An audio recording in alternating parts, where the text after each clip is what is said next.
hit that subscribe button and click the notification bell so you know when the next video goes live. Just a reminder, the original story and the update came to us from Kermit the Frog and was titled, "Fooled My Cheating Soon-to-be Ex-Wife into Thinking I Was Cheating. Then, Thermonuclear Shinobi Ghosted and Served on Christmas Day." Let's jump right into the update. Christmas Day was the first full day I spent in my new apartment. It's still a work in progress, as I have more stuff I want to get, but overall, I've made it my home, since I'm going to be here for 2 years at least. My boys and the eldest's girlfriend came over and spent a good portion of the day with me. The girlfriend brought over treats she'd made and also whipped up a really nice meal. I got to sit and talk with my sons in a way I hadn't done in a really long time, and it was nice. My big sis also came over with more goodies and hung out with us also. It had been the first time she'd seen her nephews in nearly a year. Having all of them around did me some real good, as if I were by myself, I think I would have just drank myself into a stupor. Everyone cleared out around 8-ish, and I decided I wanted to go hang out with Joey and his wife Claudia. Hung out with them for a couple hours, had a couple drinks, and then went back home. The next big development happened last week, 12/29/20. Around midday, I get a text from Nina asking if I was busy that night. I, of course, wasn't, so we agreed to meet up after I got off work. She shows up, and we go to a diner not far from where I work. Here in New York City, we're doing indoor dining at 25% capacity, thanks to the Rona.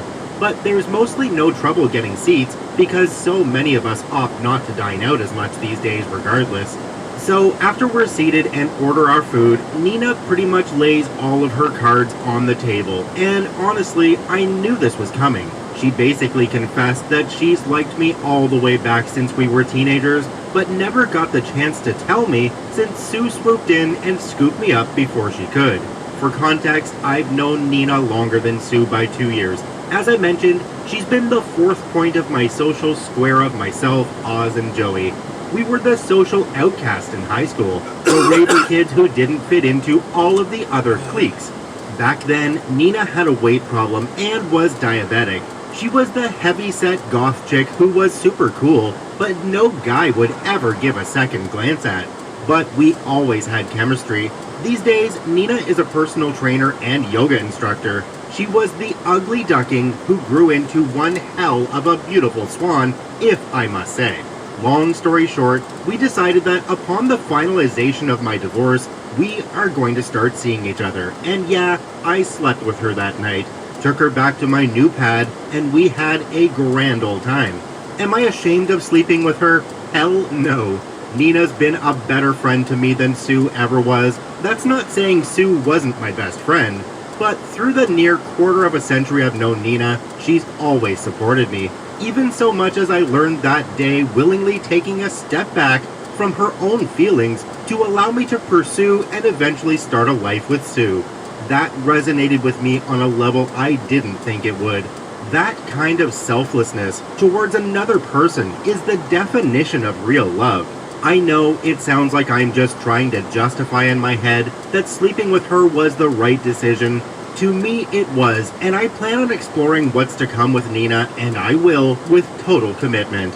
Okay, on to yesterday, the day I met my wife and her lawyer to discuss the divorce. It's now been 2 weeks since I ghosted my soon-to-be ex-wife. This past Monday, I got a phone call from my lawyer stating that Sue's attorney had scheduled a meeting for us to discuss the terms of the divorce on 1/6/21, which was yesterday. I met with him the Tuesday morning to discuss the terms I'm wanting. Long story short, uncontested divorce under the grounds of marital neglect from Sue. My terms are full division of assets, and me selling my half of the house ownership to her. She can have it. We keep our respective vehicles. I keep my cabin in the Poconos, and under the pretenses of marital neglect, she gets no spousal support from me. As for 17, what I'll refer to my son as from here on, he's free to choose who he wants to reside with following the divorce, which will most likely be me. So Wednesday comes and I show up to my lawyer's office dressed in my Johnny Cash vest. My wife and her lawyer are there. She looks like crap, barely holding it together. I give the stone face. I won't bore you with the lawyer babble, but her lawyer presents